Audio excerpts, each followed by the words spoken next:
이 시간 다같이 함께 기도하며 주님 앞에 예배하겠습니다. 아버지 하나님, 그 은혜 앞에서 또 하루를 살아가며 한 주간을 돌아보고 또 살아온 1년을 돌아봅니다. 벌써 한 해가 저물어가는 이때를 마주하며 그동안의 시간들을 어떻게 살아왔는지 주님 앞에서 돌아볼 수 있게 하여 주시옵소서. 성찰해야 할 것들, 또 하나하나 짚어가야 할 것들, 우리의 마음속에 생각하게 하여 주시고 그것들 붙들고 기도하게 하여 주시옵소서. 살아있는 이 시간이 얼마나 소중한지, 그 살아있음의 의미가 무엇에 연결되어야 하는지, 무엇을 위하여 그렇게 달려가야 하는지 주님 앞에서 항상 헤아려 볼 수 있게 하여 주시옵소서. 우리의 모든 생각과 마음이 주님 앞에 만져지기를 소원하오니 주여 우리에게 말씀하여 주시옵소서. 어떠한 방식으로 말씀하시든지 주여 종들의 마음이 총명하여 그 음성을, 그 말씀을 헤아려 드릴 수 있도록 저희들의 심령을 어루만져 주시옵소서. 이 시간 주님 앞에 올려드리는 모든 고백과 소원과 주님 앞에 갈망하는 거룩한 열정들을 주님 받아주시고 안아주시고 함께하여 주시옵소서. 예수님의 존귀하신 이름으로 기도하옵나이다. 아멘. 나 무엇과도 주님을 바꾸지 않으리. 다른 어떤 은혜 구하지 않으리. 오직 주님만이 내 삶의 도움이시니 주의 얼굴 보기 원합니다. 주님 사랑해요. 온 마음과 정성 다해 하나님의 신실한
기도하십시다. 주님 앞에 부름받은 인생이라는 것이 이렇습니다. 누가 나를 위해서 갈까? 저들을 위해 누구를 보낼까?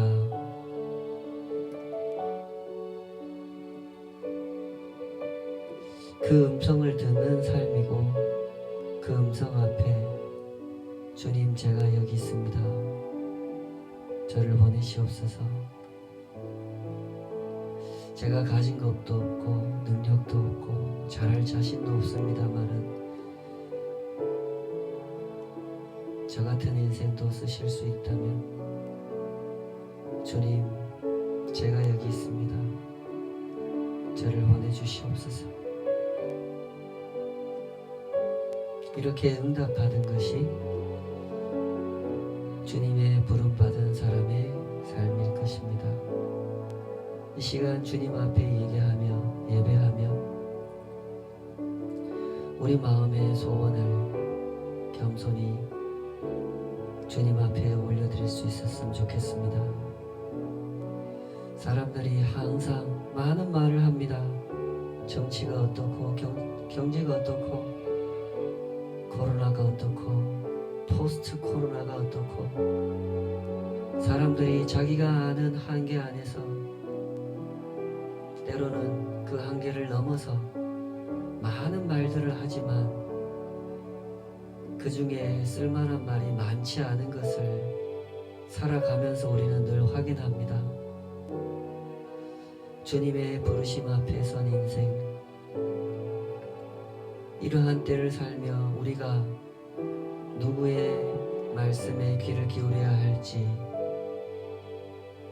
어떠한 음성에 반응하며 살아가야 할지 주여 우리 마음에 분별력을 허락하여 주시옵소서. 그 부르심 앞에 정직하게 진실하게 임하게 하시고 거룩한 소원을 가지고 임하게 하여 주시옵소서.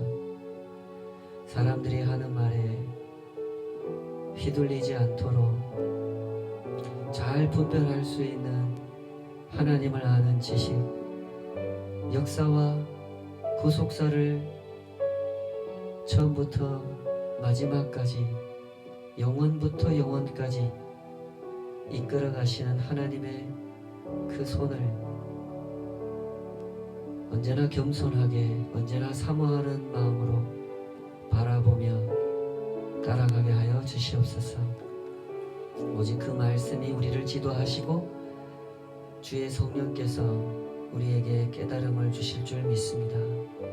우리의 갈 바를 보여주시고 행할 바를 지도하여 주시옵소서.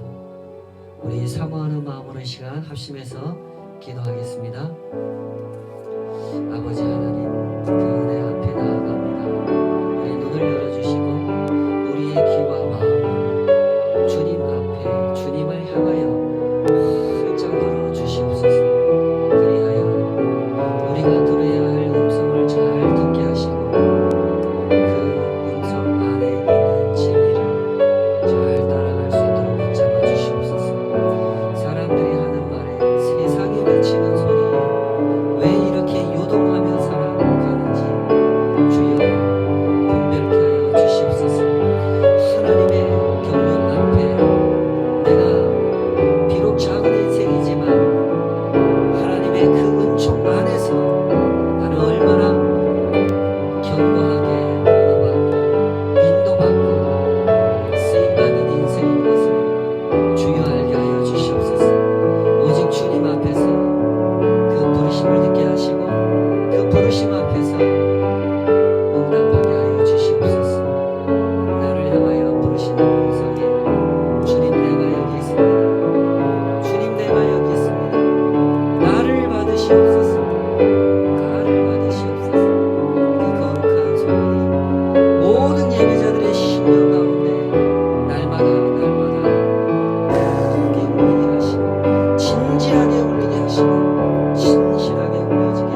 이 시간 하나님 앞에 드린 예물 위해서 기도하겠습니다. 아버지 하나님, 또 한 주간을 저희들의 삶 속에 은혜로 사랑으로 함께 해주신 그 모든 동행의 발자취를 감사합니다. 저희들에게 일할 수 있도록 건강을 주시고 또 일자리를 주시며 그 삶의 터전 위에서 버거운 일상이지만 하나하나 극복해갈 힘을 주시고 또 지혜 주심을 감사합니다. 주님 앞에서 살아가는 시간들에 그 한 걸음 한 걸음이 매일매일 주님과 함께 극복해가고 주님과 함께 이겨내는 시간들이 되게 하시니 더욱더 소중한 마음을 안고 이 하루를 살아내고 그 결실을 주님 앞에 올려드립니다. 주님께서 허락해 주신 모든 일들에 대한 감사와 거룩한 부르심에 대한 소망을 담고 이 모든 것을 올려드리오니 주님 그 위에 하나님의 은혜를 더하여 주셔서 주님께서 나타내고자 하시는 선한 일의 역사를 이 땅 가운데 온전히 나타내 주시고 주님 앞에 드리는 모든 것들을 사용하여 주시옵소서. 하나님의 선하신 손이 언제나 저희들의 삶 가운데 선하고 선하게 일하심을 감사하오며 예수님의 이름으로 기도하옵나이다. 아멘. 오늘 주신 하나님 말씀은 창세기 45장입니다. 창세기 45장 16절에서 28절까지. 창세기 45장 16절에서 28절. 다 찾으신 줄 알고 한 목소리를 읽겠습니다. 요셉의 형들이 왔다는 소문이 바로의 궁에 들리매 바로와 그의 신하들이 기뻐하고 바로는 요셉에게 이르되 내 형들에게 명령하기를 너희는 이렇게 하여 너희 양식을 싣고 가서 가나안 땅에 이르거든 너희 아버지와 너희 가족을 이끌고 내게로 오라. 내가 너희에게 애굽의 좋은 땅을 주리니 너희가 나라의 기름진 것을 먹으리라. 이제 명령을 받았으니 이렇게 하라. 너희는 애굽 땅에서 수레를 가져다가 너희 자녀와 아내를 태우고 너희 아버지를 모셔오라. 또 너희의 기구를 아끼지 말라. 온 애굽 땅의 좋은 것이 너희 것임이니라.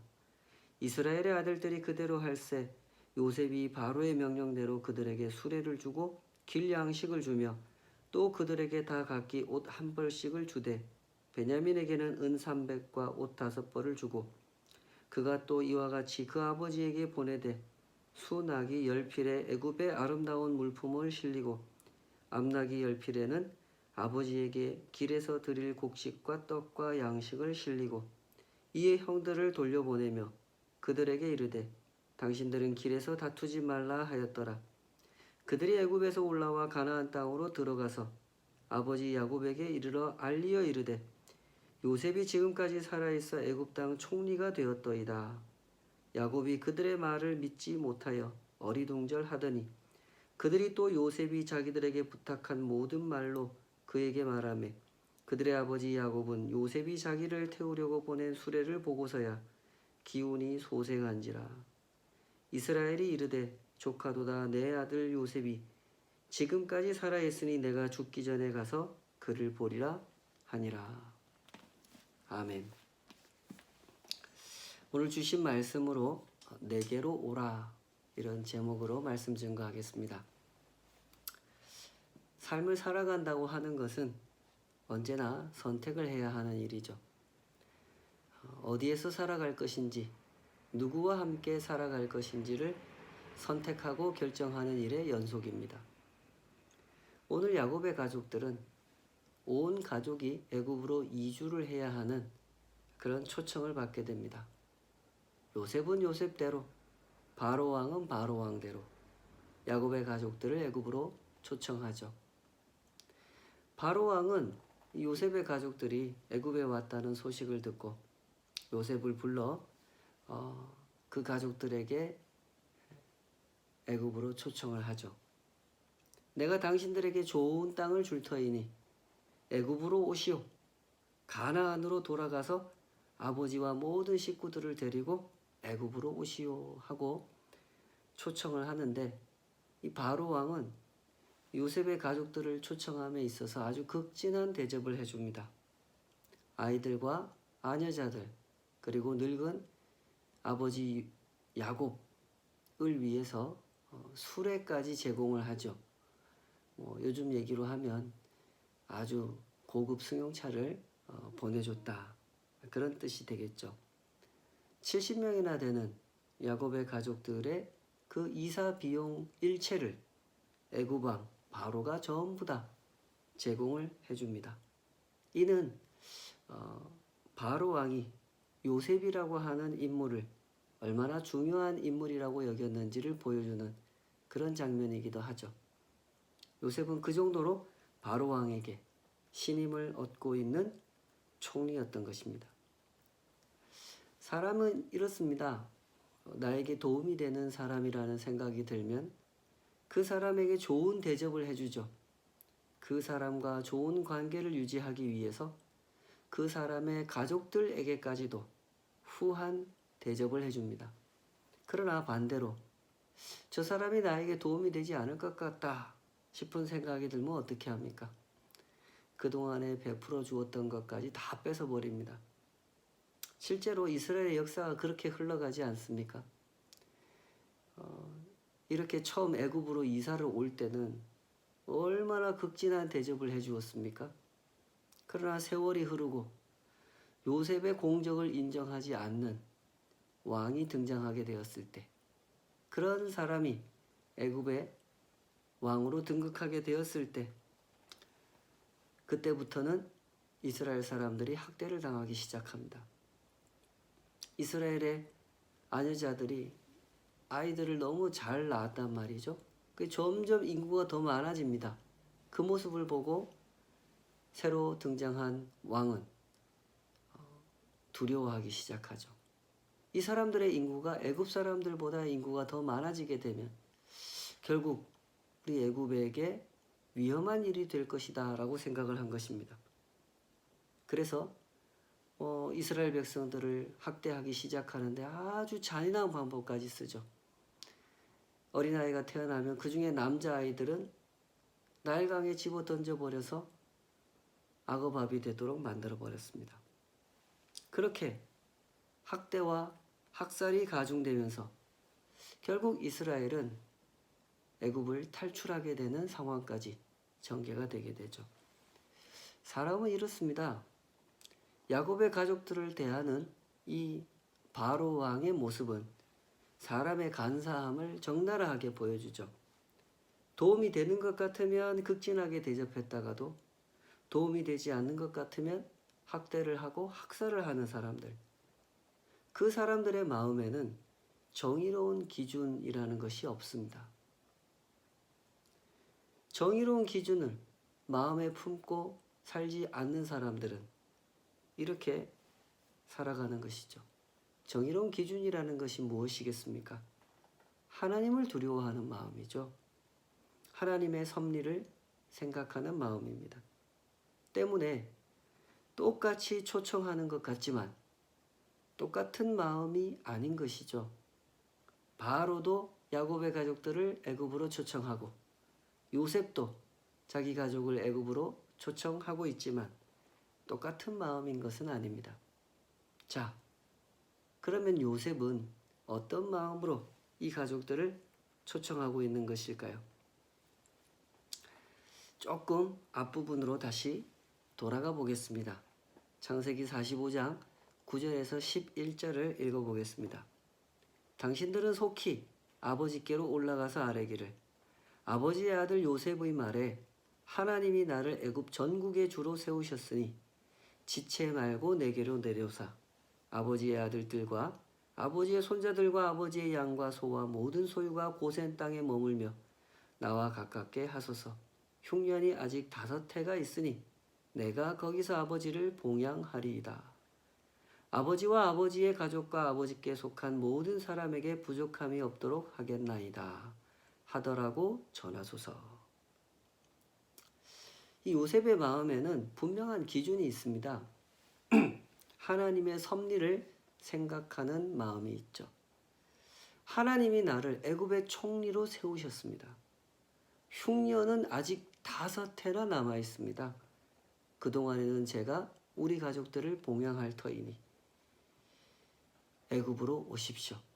하나님은 우리 가족들을 살리시기 위하여 이 모든 일 위에 섭리하고 계십니다.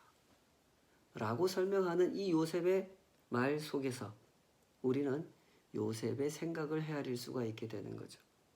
요셉은 온전히 하나님을 생각하고 있고 하나님께서 하시는 일을 생각하고 있습니다.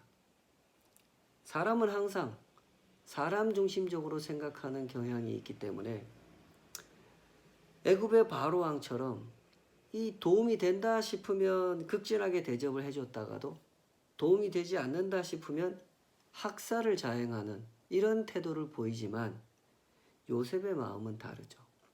요셉은 하나님 중심적으로 생각하는 법을 배운 사람입니다.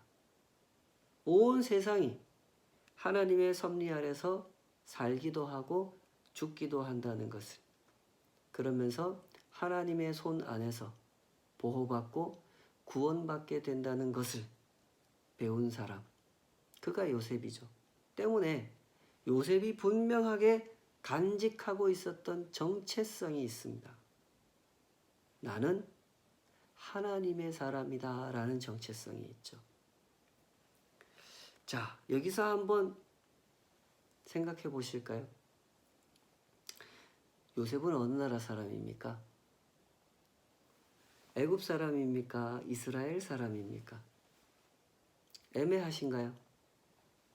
요셉은 분명 애굽의 총리로 살아가고 있는 사람입니다. 17살에 애굽에 팔려와서 죽을 때까지 애굽에서 살았던 애굽 사람입니다.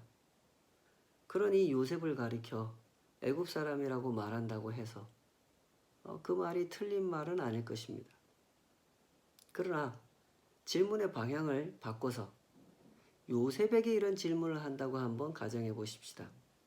요셉, 당신은 어느 나라 사람입니까?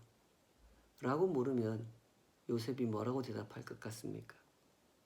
나는 애굽 사람입니다 라고 할까요? 아니면 나는 이스라엘 사람입니다 라고 대답할까요? 지금 애굽은 대단히 막강한 제국입니다. 세계의 질서를 주름잡고 있는 강대국이죠. 게다가 요셉은 지금 이 애굽의 총리로 봉직하고 있습니다. 이 바로 왕의 두터운 신망을 얻고 애굽의 최고위직 관료로서 살아가고 있죠. 그러니 요셉이 더욱 마음을 쏟아야 할 사람들은 누구겠습니까? 요셉은 누구와 더 깊은 관계를, 누구와 더 친밀한 관계를 맺어야겠습니까? 계산적으로 생각해 보면 당연히 애굽 사람들과 깊은 관계를 맺어야 하지 않겠습니까? 그러나 요셉을 보십시오. 요셉의 중심은 분명하게 서 있습니다. 그는 하나님을 생각하고 있고 하나님의 섭리를 생각하고 있죠. 나는 하나님의 사람이다 라는 정체성을 가지고 하나님의 뜻에 합당하게 살아가려고 힘을 다하고 있습니다. 삶을 살아간다고 하는 것은 항상 이런 일이죠. 선택을 해야 하는 일입니다. 어디에서 살아갈 것인지, 누구와 함께 살아갈 것인지를 선택하고 결정하는 일의 연속이죠. 그리고 이 모든 결정의 밑바탕에는 그 사람의 정체성이라는 것이 자리하게 되어 있는 것이죠. 그런 점에서 요셉은 자기의 정체성을 분명하게 드러내고 있는 것입니다. 나는 하나님의 사람이다. 하나님께 속한 사람이다 하는 정체성을 드러내고 있는 것이죠. 이와 같은 맥락에서 요셉은 형들에게 당부를 합니다.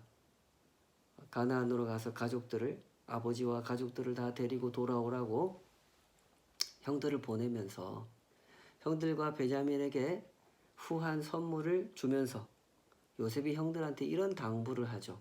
24절입니다. 이에 형들을 돌려보내며 그들에게 이르되 당신들은 길에서 다투지 말라 하였더라. 자, 요셉은 왜 이런 당부를 했을까요? 요셉은 아마도 아직까지 조심스러웠던 것 같습니다. 요셉은 분명히 변화된 형들의 모습을 봤습니다. 이전에 자기 욕심을 위해서 시기와 질투 때문에 요셉을 애굽으로 팔아버렸던 사람들, 그들이 요셉의 형들이었죠. 그런데 이제는 베냐민을 구하겠다고, 아버지를 위하겠다고 자기 목숨을 내놓는 유다의 모습을 요셉은 이제 보게 되었습니다. 확실하게 변화된 형들의 모습을 보았죠. 그러나 그럼에도 불구하고 아직 요셉의 마음에는 조심하는 마음이 있습니다. 사람이 누리는 평화라고 하는 것은 상황과 조건에 따라서 달라질 수 있는 것이라는 것. 요셉은 그것을 생각하고 있었던 것 같습니다. 이 장면을 한번 잘 헤아려 보십시오. 이제 모든 것이 다 잘 정리된 것 같습니다. 요셉은 애굽의 총리고 애굽의 왕 바로는 요셉을 굉장히 신뢰하고 요셉의 가족들을 환대해 줍니다. 모든 대접이 후하고 모든 배려가 완벽합니다. 그러나 요셉은 지금 더 중요한 것을 생각하고 있습니다. 그것이 바로 형제들의 화합이죠. 하나님께서 하시는 일은 언제나 완벽합니다. 그러나 항상 사람이 문제죠. 사람은 조건이 나쁠 때도 다투고 조건이 좋을 때도 다투는, 사람은 그런 존재입니다. 하나님의 택하심을 받은 이 사람들, 이 야곱의 아들들이 왜 이렇게 오랜 세월 동안 서로 팔아버리고 거짓말하고 원망하고 시기하고 질투하면서 왜 그렇게 고통 속에서 살아왔습니까? 다툼 때문이었죠. 결코 그들의 삶의 조건이 나빴던 것은 아닙니다. 하나님은 항상 하나님의 사람들에게 적절한 인도하심과 보호하심을 허락하시기 때문에 야곱의 가족들은 언제나 나름대로 풍족한 삶을 살았죠. 그들은 안전하게 살았습니다. 그런데 왜 다퉜습니까? 아버지의 편애, 형제들의 시기와 질투, 그것 때문에 다퉜죠. 뭔가 조건이 나빠서 다퉜던 게 아닙니다. 서로 더 많은 재산을 차지하고 싶은 마음에 시기하고 질투했던 것이죠. 그것 때문에 이 형제들은 이렇게 고통스러운 시간을 오랫동안 보내야 했던 것이죠. 그래서 요셉은 이 당부를 형님들에게 해야만 했던 것입니다. 끝까지 긴장을 놓치지 않고 형제들의 화합을 지켜내려고 노력했던 것이죠. 요셉의 이런 모습은 나중에 아버지 야곱이 죽고 난 다음에도 다시 한번 확인이 되죠. 아버지가 죽고 나서 형들이 두려워하지 않습니까? 이제 요셉이 아버지도 없으니 우리를 죽이려고 하겠구나. 형들이 지레짐작으로 지은 죄가 있다 보니 두려워서 요셉한테 엎드려 살려달라고 부탁을 하죠.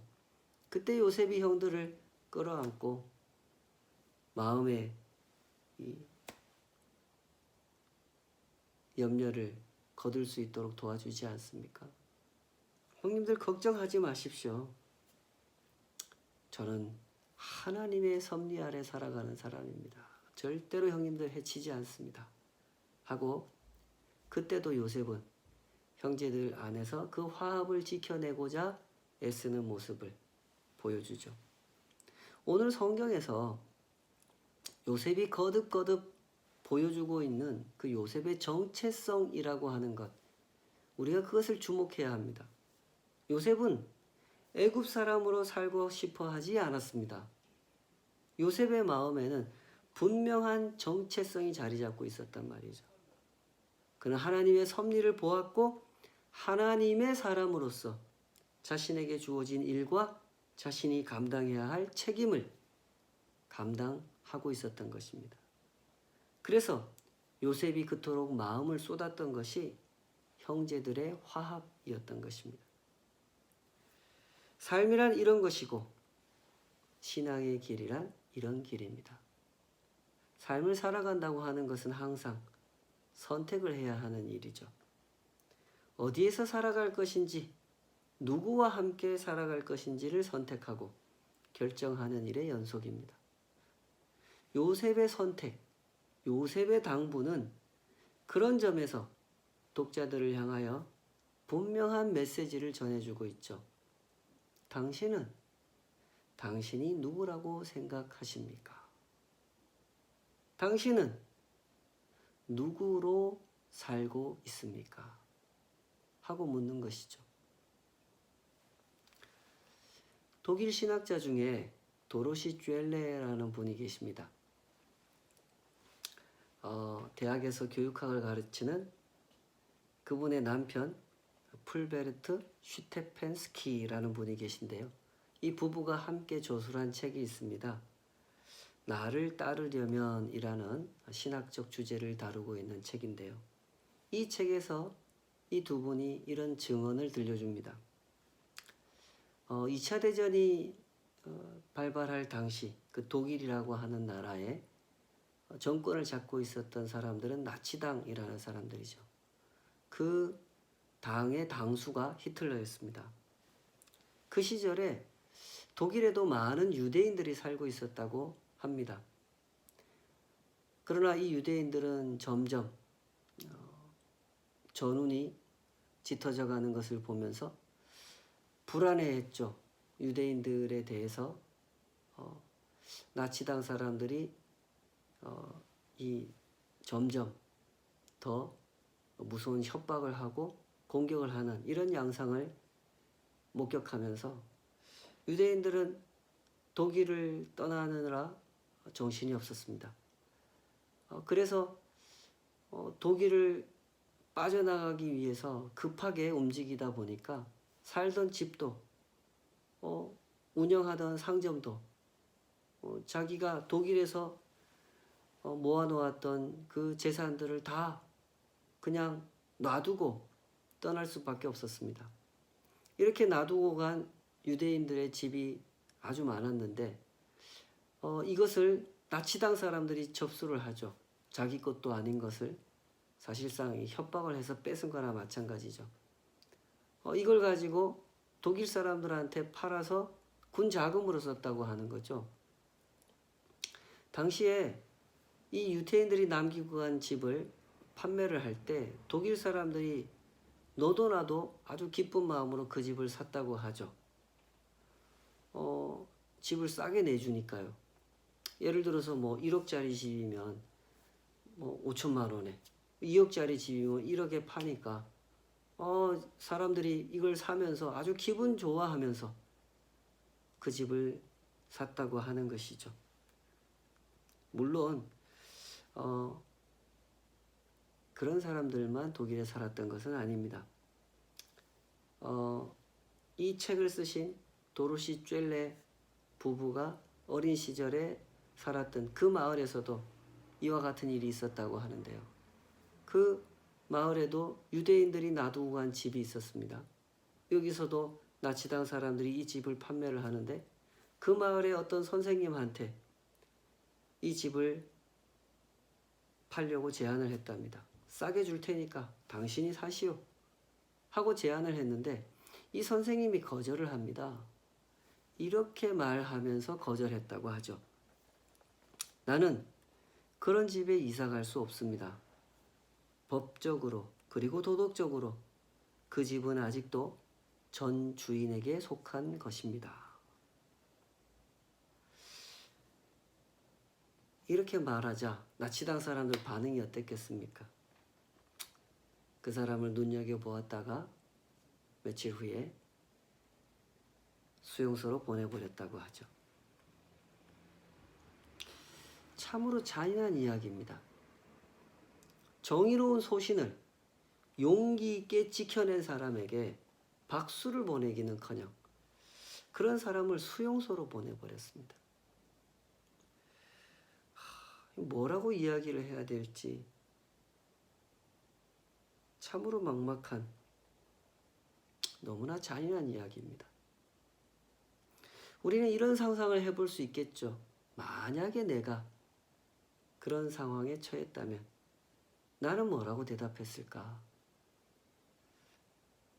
싼 값에 좋은 집을 샀다고 좋아할 것인지, 목숨을 걸고 양심을 지킬 것인지, 우리도 만약 그 상황에 처한다면 둘 중에 하나를 선택해야겠죠. 그리고 우리의 선택은 우리의 정체성과 깊이 연관되어 있다는 사실을 우리도 확인하게 될 것입니다.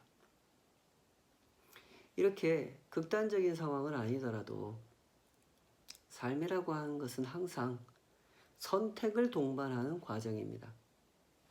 우리는 매일 선택하게 되어 있고 결정하게 되어 있습니다. 애굽 사람으로 살 것인가? 이스라엘 사람으로 살 것인가? 나치당 사람으로 살 것인가? 양심을 따르는 사람으로 살 것인가? 하나님의 섭리를 부정하면서 살 것인가? 하나님의 섭리 아래서 살아갈 것인가? 매일의 선택에서 하나님을 붙드시기를 축복합니다.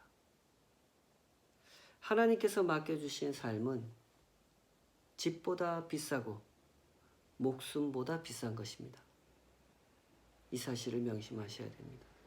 삶이라고 하는 것은 집보다 비싸고 목숨보다 비싼 것입니다. 하나님의 섭리를 배운 사람은 바로 이 진리를 배울 수 있는 사람이죠.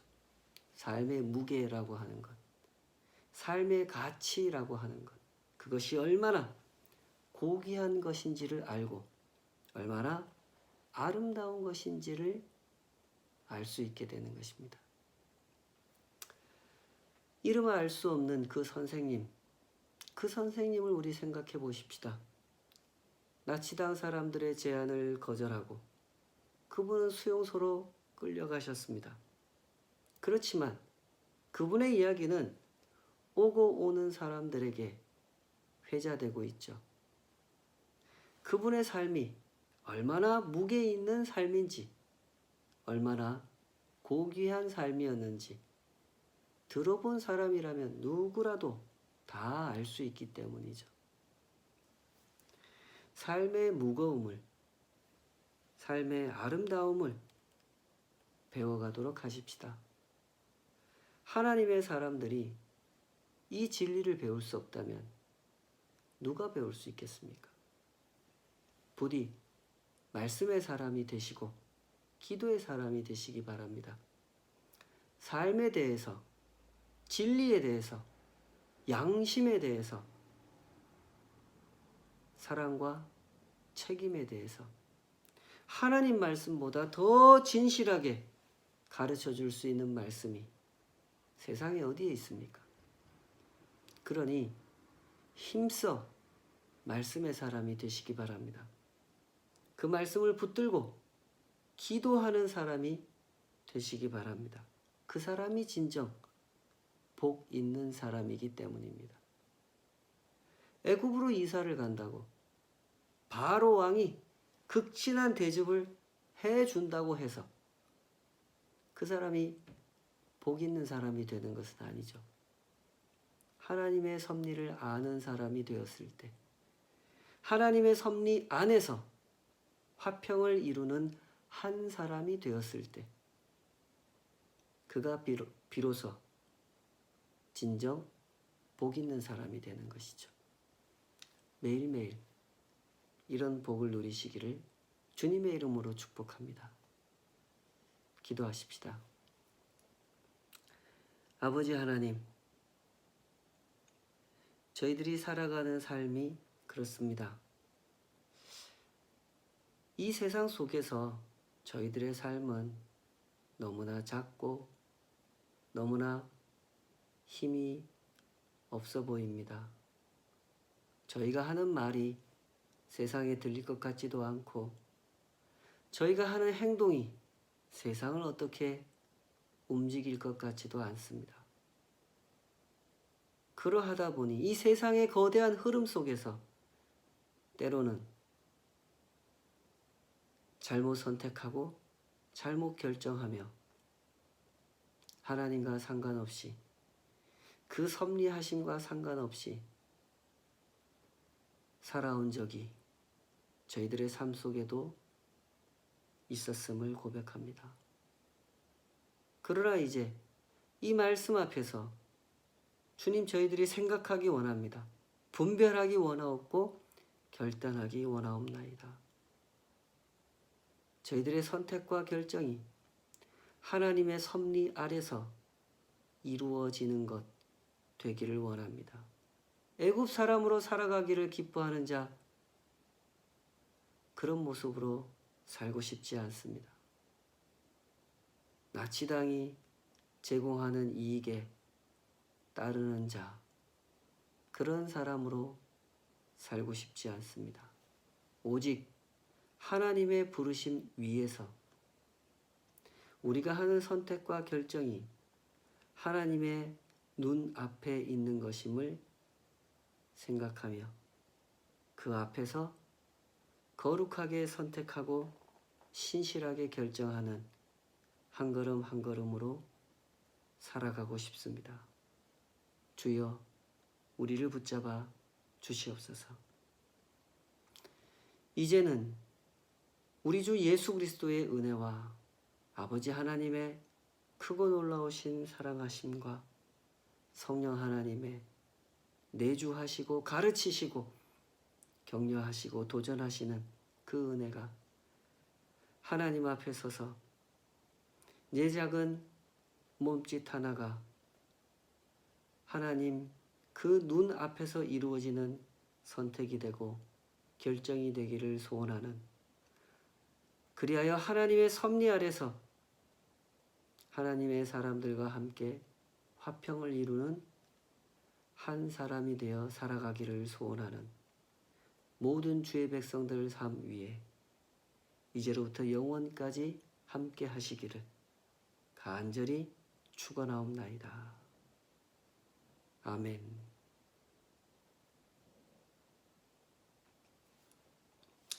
감사합니다, 여러분. 코로나가 더 심해지고 있는 요즘인데요. 한 분 한 분 정말 건강 조심하시고 코로나로부터 안전하시기를 기도하겠습니다.